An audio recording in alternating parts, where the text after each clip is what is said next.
British politics has involved its fair share of weirdness in the last few years, but eyebrows were still raised this week when this happened.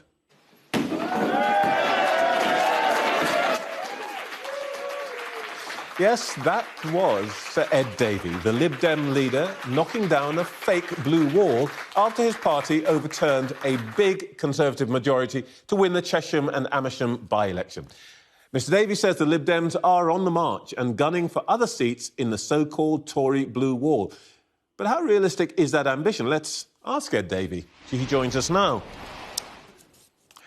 Sir Ed, stunning result in Chesham and Amersham, 25% swing. In the famous words of one of your predecessors, are you preparing for government yet? Look, this is a huge moment for the Liberal Democrats. It's a big moment in British politics and for the British people.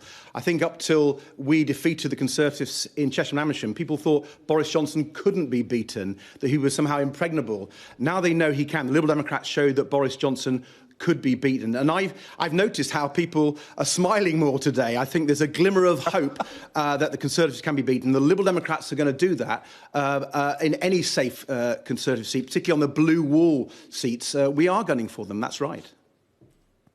I love the idea that the whole country is smiling at this victory just in time for the summer solstice. But seriously, we didn't see anything as big as or dramatic as this swing in the elections last month. So, presumably you must accept that there are local factors, HS2, the planning issue, that really contributed to this size of swing. Well, there are always some local factors, but actually on the doorsteps, and I went to Chesham and Amersham 16 times, I talked to hundreds of people, and the feeling I got from them was they'd been taken for granted by the Conservatives. Many people on the doorstep said I was the first politician to knock on their doors, and they'd lived there for 20, 30 years. So people, not just in Chesham and Amersham, but across the blue wall seats, I think have been taken for granted, and they saw Liberal Democrats listening to them, responding to them. And one of the things I heard was they felt that Boris Johnson wasn't in tune with traditional Conservative values, and they were worried about a whole range of national issues as well. So, I'm confident that we are seeing a change in British politics, much bigger than people had been seeing. I think that both the pandemic and the polls have not picked this up. And there can be big shifts in British politics. We saw it in Scotland when the Labour monopoly went. We've seen it in the north of England with the Conservatives on the march. I think the blue wall in the south can be taken by the Liberal Democrats in large numbers of constituencies. Let's see if those high expectations, which frankly we've heard before, can actually be fulfilled. And you talk about talking to people on the doorstep. What will the Liberal Democrats leaflet at a general election say? Will they say, as your candidate did in Chesham and Amersham, we are totally opposed to HS2? Or will they say, as you have said in the House of Commons, we support HS2 as an essential aspect of development of this country? Well, if you remember, Cheryl Gillen, who sadly died and triggered this by-election, she opposed HS2 on behalf of her constituents in Chesham and Amersham. She fought boldly against her own party, the Conservative Party, who railroaded it through. I think it's completely reasonable for Sarah Green, wanting to be the representative for Chesham and Amersham, to have an independent voice. But let's be clear, Trevor, Liberal Democrats are independent of your party as well, presumably. High-speed links, because it's important to get more capacity on our railways. It's important to invest in public transport for climate change. But that doesn't mean we have to accept the way the government are implementing HS2, the way the HS2 company is going about things, because they're not listening to people in Chesham and Amersham. They're not. We felt on the doorsteps again that they were being taken for granted by the Department for Transport and by the HS2 company. Ed Davy, though, I mean, it's not like you've got hundreds of MPs. You haven't got that many to have different factions within. Where will you stand when you come to a national contest? Are you, as a party, going to be for HS2, or are you not going to be for HS2? Well, interesting, Trevor, the HS2 legislation has passed Parliament. It's impossible to have another vote on it, certainly in the next few years. What is before Parliament is a planning bill.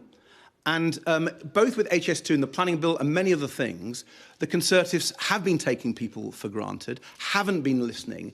Okay. And the planning bill and the proposed planning reforms, which are, frankly, a developer's charter, were what the vast majority of people were concerned about in Cheshire and Amersham. Okay. They're worried that, and on yet another environmental issue, the government is saying one thing and doing another, not listening to local people.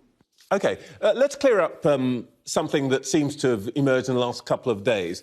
Liberal Democrat path to government, as your predecessor Nick Clegg showed, probably lies through some kind of alliance or arrangement or understanding with a larger party. You could reach an understanding with Labour, not a formal pact, that you don't contest seats where one of you can't win. Are you up for that? Well, I thought what was interesting, Cheshire and Amersham, lots of Labour and indeed Green voters saw Liberal Democrats not only just the best party to beat the Conservatives, but also liked our policies. And therefore, I think we shouldn't take voters for granted, should we? I don't think political parties own their voters and can't tell them which way to go. I'm interested in arguing for progressive policies that are in tune with people in Britain, and I'm determined to make sure that we win in those areas where we really are competitive, and we showed how competitive we are in Cheshire and Amersham, and actually in the local elections before that, just last month, and we took control of Oxfordshire and Cambridgeshire councils for the first time. We made big gains in Hertfordshire and Surrey and Wiltshire.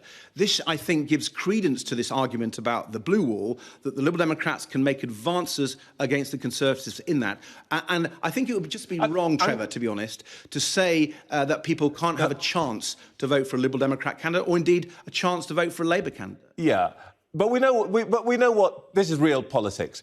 And I'm detecting the sense that you're not going to be tremendously upset if you as a party decide that you're going to concentrate your efforts in areas where you can win and where the Labour Party is more likely to beat the Tories than you are, that you might decide that you're not going to throw all your eggs into those particular baskets.